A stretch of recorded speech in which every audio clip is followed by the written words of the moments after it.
facile, les promesses et les serments, c'est facile d'être amoureux tout le temps.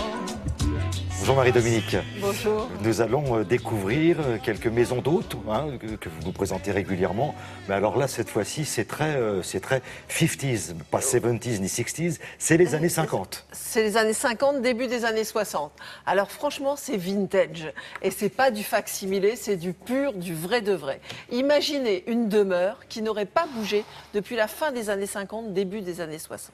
C'est celle, à l'époque, qui a été bâtie par un industriel du côté de Parthenay. On se trouve dans les Deux-Sèvres.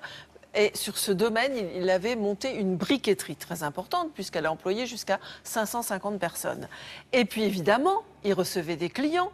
Et ces clients, ensuite, il les recevait chez lui. Donc il a fait bâtir une maison pour recevoir aussi ses clients. Mais il prenait beaucoup soin de ses employés et aussi de ses employés de maison et de sa femme, je suppose, à l'époque. Et donc, c'est la pleine époque des arts ménagers. Il a tout fait pour leur faciliter la vie. La maison, on aurait pu y tourner un film célèbre, elle n'a pas bougé. La deuxième adresse, elle est dans le Lot. Alors là, ce sont deux garçons belges qui sont tombés amoureux du Quercy et qui sont aussi restés amoureux de leur grand-mère. Donc, ils ont imaginé des chambres d'hôtes dédiées à leur grand-mère avec chaque fois un objet qui lui aurait appartenu. C'est étonnant, mais franchement étonnant. On regarde. François Ozon aurait pu y tourner potiche. Ici, il y a l'histoire et le décor, carrément raccord. Cette maison va avoir 50 ans cette année. Elle a été créée par mes parents et les plans ont été faits par ma mère. Donc la maison avait deux buts, un pour la famille et un pour le travail. Monsieur Hérault avait vu les choses en grand. Même les plantes vertes sont d'époque. En ayant du soin pour les plantes, elle s'habitue à nous comme nous nous habituons à elle et puis on est content de continuer notre chemin ensemble. Et les salles d'eau, émaux bleu layette ou rose corsé. Des salles de bain qui sont spacieuses, qui possèdent une douche, une baignoire, lavabo et toilettes également. Et ça, c'était conçu il y a 50 ans. C'était la grande époque des arts ménagers, celui où la ménagère était encensée. On était une bonne mère de famille quand on savait tenir son intérieur. Tous les ans, ma mère allait au salon des arts ménagers pour prendre de bonnes idées, mais son but à l'origine n'était pas tant l'esthétique, mais tout ce qui était fonctionnel. Et vous pouvez remarquer par exemple dans la maison, de nombreux meubles sont accrochés au mur. C'était pour éviter d'avoir les pieds de meubles qui gênent pour faire le ménage, pour passer le balai, la serpillière. Elle avait vraiment le sens d'abord du pratique et l'esthétique n'était qu'accessoire pour elle.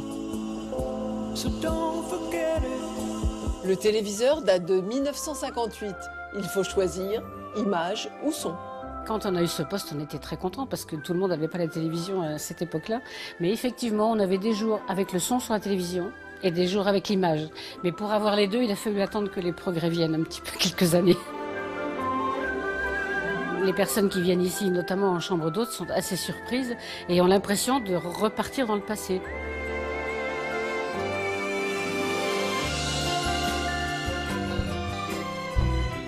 Ça leur a pris comme ça. Un beau jour, Bart et Christophe ont eu envie de changer d'air, de quitter leur Flandre natale pour un petit paradis dans le Quercy. Qu'est-ce qui les a séduits ici?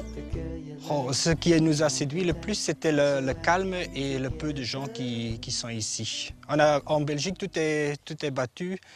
Et ici, on a de l'espace pour soi et c'est vraiment ça qui nous a charmés. Authenticité un poil décalé dans leur chambre, qui rendent hommage à leurs grand-mères respectives, avec pour chacune un objet vintage lui ayant appartenu. Ça nous est venu à l'esprit, comme ça on amenait quand même un peu nos racines ici à 1000 km de la famille. Et on avait encore des choses qui appartenaient à nos grands-mères. Dans la chambre Zoé, elle avait un café et comme lit de tête, on a retapé en fait l'étagère qui était dans son café. Léona, et là on a en fait la robe qu'elle a portée pour le mariage de son fils, aussi son chapeau. Chez Albertine, on avait moins d'objets, mais on a utilisé ses verres et ses fauteuils pour décorer la chambre. Dans la chambre Élodie, on a son étagère pour mettre le vaisselle qui a toujours été dans son séjour. Pour compléter, on a trouvé des vieux abat-jours des années 50-60 et on a eu l'idée de les suspendre au plafond et tout d'un coup, ça a donné un aspect très particulier à cette chambre. Total look. Fallait oser. C'était risqué. Mais le résultat est très haute couture. On a envie d'y aller, Marie-Dominique, c'est ce que je vous dis à chaque fois, mais c'est vrai. Alors la maison, la maison d'hôte des années 50, j'avais peine à croire qu'on pouvait y dormir. Alors on peut aimer ou détester, il faut aimer le style, mais très franchement, c'est comme Brasilia, comme dirait Niemeyer, ça laisse pas indifférent. Absolument. Voilà. Et ça n'a laissé personne indifférent sur le plateau. Merci beaucoup, Marie-Dominique.